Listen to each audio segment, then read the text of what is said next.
Les élections présidentielles de Côte d'Ivoire sont fixées à ce dimanche 25 octobre 2015.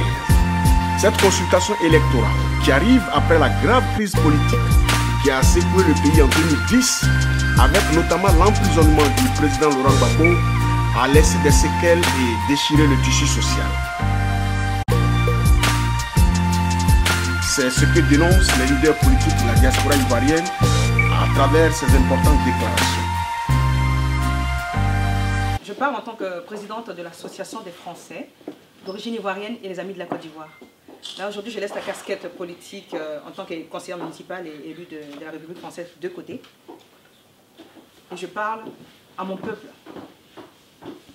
à la nation ivoirienne, à la nation africaine, pour dire que l'heure est grave pour la Côte d'Ivoire, l'heure est grave pour le continent africain, l'heure est grave pour le Congo, l'heure est grave pour la Centrafrique, l'heure est grave pour le Tchad, l'heure est grave pour le Cameroun. J'ai la foi que nous allons nous en sortir, si nous sommes tous unis dans une fusion et une symbiose pour mutualiser nos efforts.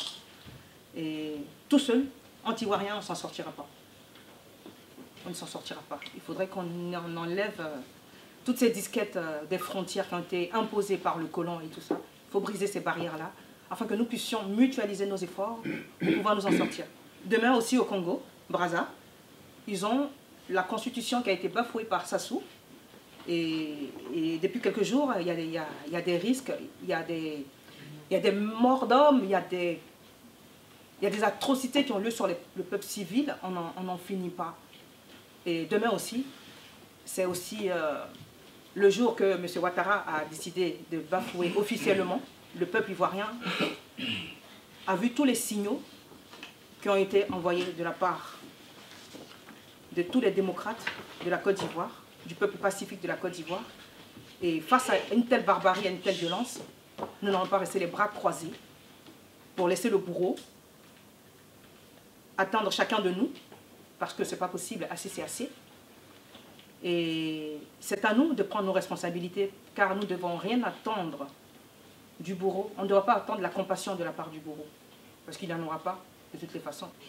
À mes sœurs, à nos mamans, à nos frères, à nos papas, la Côte d'Ivoire a besoin de nous. La génération à venir a besoin de nous. Nous avons, au jour d'aujourd'hui, nous, notre génération, 25 ans de terreur de M. Ouattara et de sa Dominique Ouattara. 25 ans. Alors demain, il veut faire un coup de force pour ajouter encore 25 ans pour que ça fasse 30 ans de notre génération. Depuis 90, on subit Ouattara, notre génération à nous. Donc, quand nous disons assez, c'est assez, ce n'est pas par caprice. Ce n'est pas par caprice. C'est par choix volontaire de la démocratie libre du vrai peuple de Côte d'Ivoire. Parce qu'au jour d'aujourd'hui, nous avons affaire à des imposteurs qui sont sans foi ni loi et qui n'ont qu'une morale. Donc, n'attendons rien d'eux. Nous ne baisserons pas les bras. Et nous invitons la France, pays des droits de l'homme, pays des droits de l'homme blanc ou les pays des droits de l'homme noir. Ce serait une question à poser. Demain, on pourrait faire une disserte dessus. Car le peuple noir est opprimé, le peuple noir est meurtri. Et nous n'avons personne dans ces États, dans ces diplomaties, ni même l'Union africaine, qui est dans le déni de la souffrance du peuple noir. L'Union africaine est-elle africaine? C'est une question que chacun de nous devrait se poser. Et franchement, je vous exhorte tous à l'unité nationale, du nord, du sud, de l'est, de l'ouest de la Côte d'Ivoire. Tout ce temps que nous sommes, nous sommes les fils de cette nation. Demain, si la Côte d'Ivoire disparaît, nous n'avons plus de Côte d'Ivoire. Sachez que la machine est lancée. Ils ont décidé de faire de la Côte d'Ivoire comme ils ont fait disparaître la Yougoslavie de la carte. Ce n'est pas un problème ethnique ni un problème de constitution. C'est un problème économique et un problème foncier, le problème de notre nation. Tout ce que je peux vous dire, ne regardez pas l'ethnie de Pierre-Paul Jacques au jour d'aujourd'hui. La Côte d'Ivoire n'a que faire de nos ethnies. L'Afrique n'a que faire de nos régionalisations.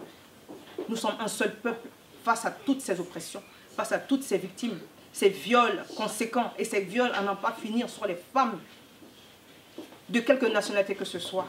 sur nos pères, parce que les hommes sont violés aussi. Les enfants sont violés. Les fœtus sont violés. Les enfants sont éventrés. La facture est tellement longue qu'il faudrait que nous arrêtions l'hémorragie. Mes chers compatriotes, je vais citer ici, pour commencer, François Fanon qui disait « Chaque génération, dans une relative opacité, doit découvrir sa mission, la remplir ou la trahir. » François Fanon était médecin d'origine martiniquaise. Il a combattu aux côtés du FLN algérien. Il soignait les Algériens du FLN qui étaient blessés pendant la guerre d'occupation et la guerre de libération. Notre devoir aujourd'hui, à nous, qui est devant nous, c'est de contribuer à la libération de la Côte d'Ivoire, notre seule patrie.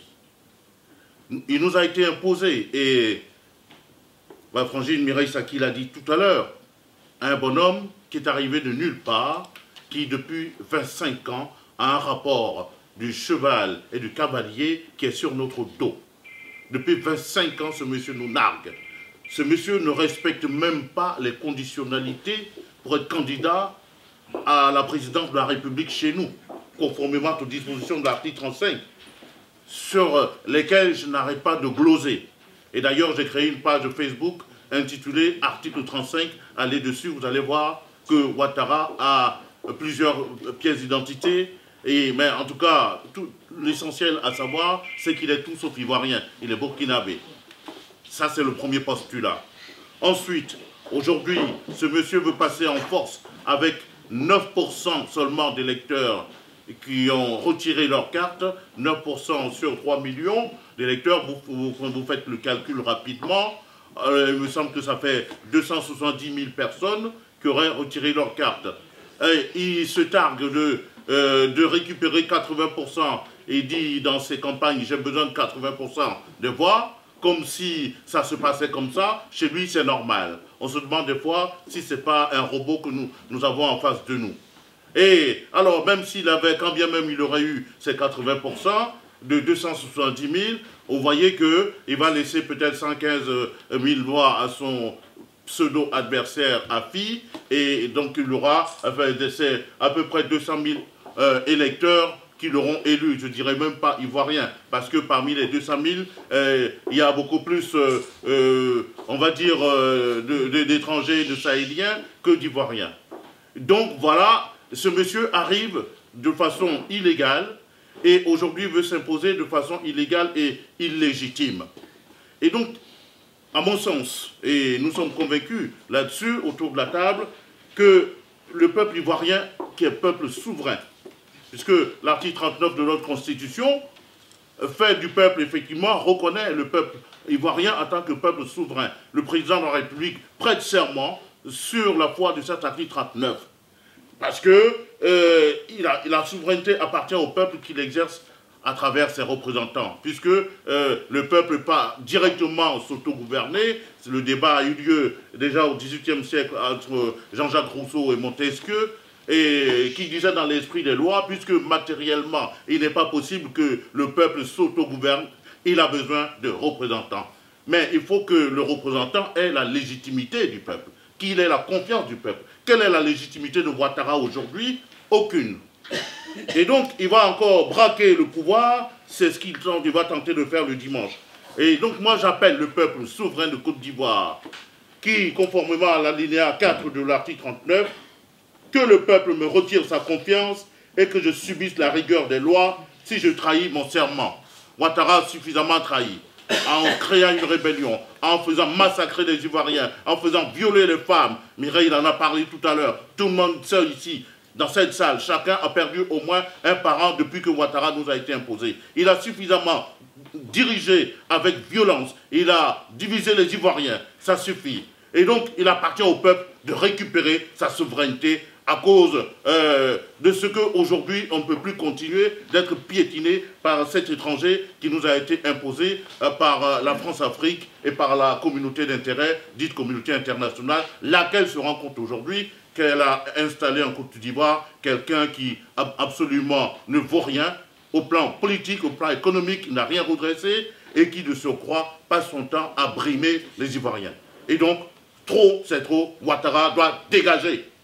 Je m'adresse au peuple ivoirien, le peuple de Côte d'Ivoire surtout. Ici, en France, aujourd'hui, nous ne sommes pas concernés par ces élections de la Côte d'Ivoire qu'organise M. Ouattara, Alassane Dramane Ouattara. Ceux qui vont aujourd'hui à ces élections avec Dramane Ouattara savent qu'ils sont en train de marcher sur les cadavres des Ivoiriens qui sont morts depuis, que Ouattara a tué depuis 2011. Tous les Ivoiriens, toutes les Ivoiriennes, tous les enfants de Côte d'Ivoire, demain, les élections, vous n'êtes pas concernés.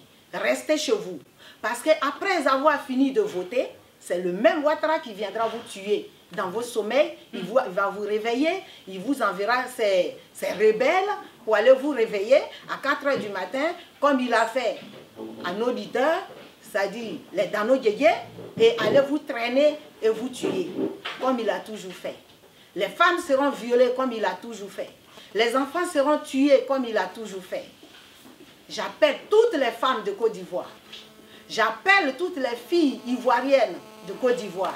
Ici, en France comme en Côte d'Ivoire. Restons à la maison. Ne bougez pas demain. N'allez pas voter. Enfermez-vous chez vous. Ouattara ne va pas aller vous chercher de force. Les Ivoiriens qui sont morts, leur sang bout encore sous la terre. Vous voyez dans les prisons, les prisons sont remplies de filles et de femmes ivoiriennes. Les prisons sont remplies de nos fils et nos frères ivoiriens. Vous allez où?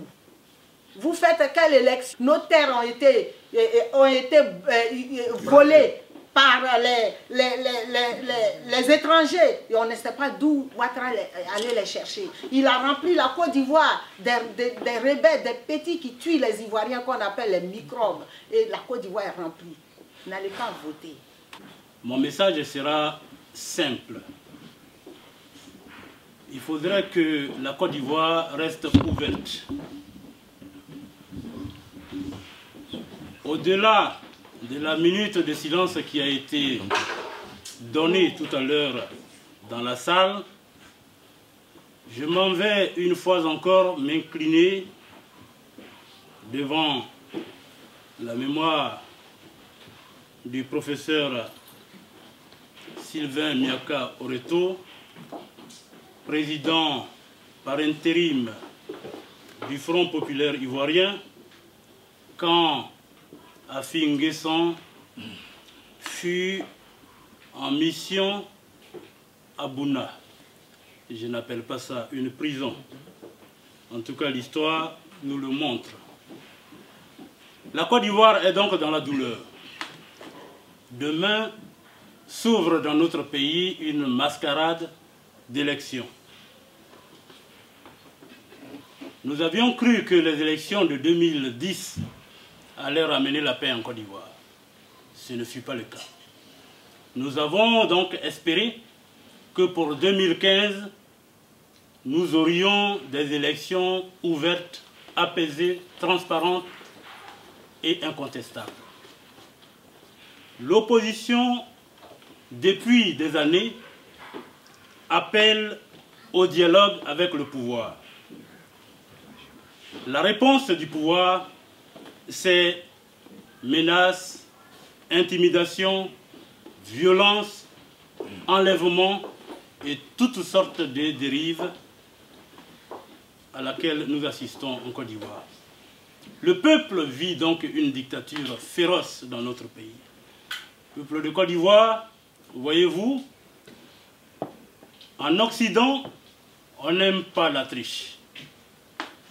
Mais cette triche est banalisée quand il s'agit de l'Afrique. On nous dira, ils sont habitués à la contestation des élections. Peuple de Côte d'Ivoire, il y a donc à prendre notre destin en main. Demain, nous ne sommes donc pas concernés par cette mascarade d'élections. Le peuple de Côte d'Ivoire, comme le dit son hymne national, c'est un peuple d'espérance, de fraternité. Et demain, il faudrait s'interroger sur la question que continue de poser le président Laurent Gbagbo et que nous posons tous. En 2010, qui a gagné les élections? Cette question reste encore pendante. Nous n'avons pas la réponse à cette question. On nous invite à d'autres élections. C'est pour cela, nous, Ivoiriens de la diaspora, nous vous demandons, en nous associant à nos compatriotes qui sont en exil au Ghana, qui sont dans d'autres pays et qui vivent même localement dans le pays, qu'il faudra demain rendre ces élections illégitimes pour que Alassane Dramane Ouattara, qui n'a de réponse que la violence, puisse être rendu vulnérable pour que justement le peuple de Côte d'Ivoire puisse organiser ses propres élections. Parce que là, et je finirai, ce que Ouattara nous demande, c'est d'aller élire le président du RDR. On ne peut pas associer l'élection du président du RDR au peuple de Côte d'Ivoire. Donc, pour la mascarade des élections demain, le peuple de Côte d'Ivoire n'est pas concerné. Vive la Côte d'Ivoire et vive la paix. Ivoiriens et Ivoiriens, mes chers compatriotes, demain, c'est la fin de la dictature Ouattara. Les jours du dictateur Alassane Dramane Ouattara sont comptés. Dans 24 heures, son régime prend fin. N'ayez aucune crainte. Demain, c'est le terminus du régime de rattrapage ethnique tribal en Côte d'Ivoire. Et demain commence la transition politique. Le régime Ouattara s'est déjà effondré. Un régime qui n'a de cesse de marcher sur les lois du pays, sur la constitution sur laquelle Ouattara lui-même a prêté serment à 2 reprises. La commission électorale indépendante qui viole la loi électorale déjà à 2 reprises. Pas plus tard qu'hier, coup de théâtre. Les cartes d'électeurs ne sont plus nécessaires pour voter. La Côte d'Ivoire est un État voyou. La Côte d'Ivoire est le premier pays au monde où on a mis des milliards dans la confection des cartes d'électeurs pour enfin nous dire que ce n'est pas nécessaire. L'élection présidentielle de demain vire à la plaisanterie. C'est une élection ouïa-ouïa. C'est une élection gadget. C'est une plaisanterie. C'est une élection publique. N'importe qui peut donc se lever et aller voter. Le régime a échoué au Burkina Faso. Signe que il s'est déjà décomposé. Le monde entier vous soutient, peuple de Côte d'Ivoire. Chers compatriotes ivoiriens, demain, dimanche 25 octobre 2015, la Côte d'Ivoire va connaître un double deuil. Depuis 2010, la Côte d'Ivoire est en deuil. Jamais nous n'avons connu sur notre terre plus de 1000 morts en l'espace d'une semaine. Le monde entier a découvert dans notre pays, à cause d'une élection, environ 850 morts là-bas à l'ouest, révélés au monde entier par la Croix-Rouge à Diokoué. Mesdames et messieurs, chers compatriotes, nous sommes des militants des droits de l'homme en ce qui me concerne. Le vote est un droit. Mais la vie humaine, c'est le droit fondamental de tous les droits humains. Entre un vote et la vie humaine, je demande à mes compatriotes, je prie mes compatriotes de choisir la vie. Car avec la vie, nous obtiendrons tout. Il paraît que la commission électorale indépendante a demandé à ses représentants d'aller distribuer les cartes d'électeurs de cour en cour, de maison en maison. C'est un recensement. C'est un recensement planifié pour exterminer les gens. Il est bon que nous le disions. En tant que militants des droits de l'homme, nous avons passé tout notre temps en exil à interpeller et nos compatriotes et la communauté internationale. Demain, le deuil humain qui se déroule depuis 2010 va se corroborer, va se compléter par le deuil de la démocratie. Car en réalité, mesdames et messieurs, quel mérite, mais quel mérite à aller à une élection démocratique sans adversaire. Car Ouattara n'a pas d'adversaire ivoirien. Ouattara n'a pas d'adversaire déterminé au nom de la démocratie. Il s'est choisi quelques amis. Souvenez-vous, pendant la guerre mondiale, la seconde ou même la première, on a connu des collaborateurs, on a connu les collabos. Il y a certains parmi nous qui ont décidé de marcher sur le sang des Ivoiriens pour aller faire quoi? Mais de vous à moi, que pouvez-vous devant M. Ouattara, assis sur le trône, imposé sur notre trône, que pouvez-vous faire face à lui? Avec un Soro Guillaume, avec ses armes, partout, disséminées dans le pays, vous pouvez faire quoi? Si nous étions intelligents, nous nous mettrions ensemble pour faire en sorte que ces armes-là sortent de notre pays et que nous puissions vivre dans la paix. Je préfère vivre dans un pays libre. Je préfère vivre dans un pays sécurisé plutôt que de faire des semblants d'élections. M. Ouattara souffre. Vous ne voyez pas qu'il souffre? Il n'est pas légitime. Il n'est pas aimé. Il est imposé. Il n'est même pas éligible dans notre pays. Vous voulez l'accompagner? Vous voulez l'aider? Vous dites que vous êtes du RDR. Vous êtes Ivoirien? Vous êtes du PDCI? Vous êtes Ivoirien? Vous êtes du FPI? Vous êtes Ivoirien? Vous du FPI? Vous du FPI? Êtes-vous déjà allé à la Cour pénale internationale? Voir le fondateur de la démocratie dans notre pays en train de couper dans les géoles de l'Occident. C'est ce que vous voulez corroborer? C'est ce que vous voulez encourager? Si nous étions unis, nous Ivoiriens, nous nous serions mis ensemble pour dire aux Soro, à nos jeunes frères qui ont pris les armes, plus jamais ça dans notre patrie. Et puis dire à M. Alassane Ouattara, c'est vrai que vous pouvez vous imposer à nous, mais nous sommes unis. Notre unité est plus forte. Mes chers compatriotes, c'est les larmes aux yeux, mais le cœur vaillant que je vous parle.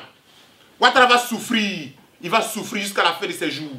La légitimité des Ivoiriens, il ne l'aura jamais. Parce que nous n'allons pas cautionner cette forfaiture. Demain, les Ivoiriens préféreront leur vie à aller plutôt que d'aller accompagner quelqu'un qui est déjà président, hyper président. Mais pour nous, il n'est jamais président. Vous le savez très bien, la FIDOP n'a pas changé. C'est un chef d'État. Parce que même quand tu as fait un coup d'État, tu es chef d'État. C'est un putschiste, il mourra putschiste. Et je m'en vais terminer. En tant que militant des droits de l'homme, ces crises-là vont passer. Mais nous devons passer à demain. Et demain, nous sommes en train de mettre en place une structure qui va poursuivre tous ces chefs d'État, tous ces impérialistes, tous ces néocolons qui font souffrir les nôtres. Avec des amis, à Genève, en Suisse, nous allons monter une association puissante qui va poursuivre tous les dictateurs, qui va poursuivre tous les Occidentaux, ceux qui pillent l'Afrique et qui continuent de faire souffrir le peuple africain. Oui, et par là que nous allons terminer. L'Afrique souffre. Au Burundi, on meurt parce que quelqu'un veut s'imposer comme président. Et là encore, au Congo-Brazzaville, les Africains meurent parce que quelqu'un veut tripatouiller la Constitution. En Côte d'Ivoire, on la piétine. Les Ivoiriens ne se rendront pas complices de cette forfaiture. Demain, 25 octobre 2015, Ouattara, qu'il fasse ce qu'il veut. Mais un dictateur, fut-il puissant, il n'est jamais au-dessus du peuple.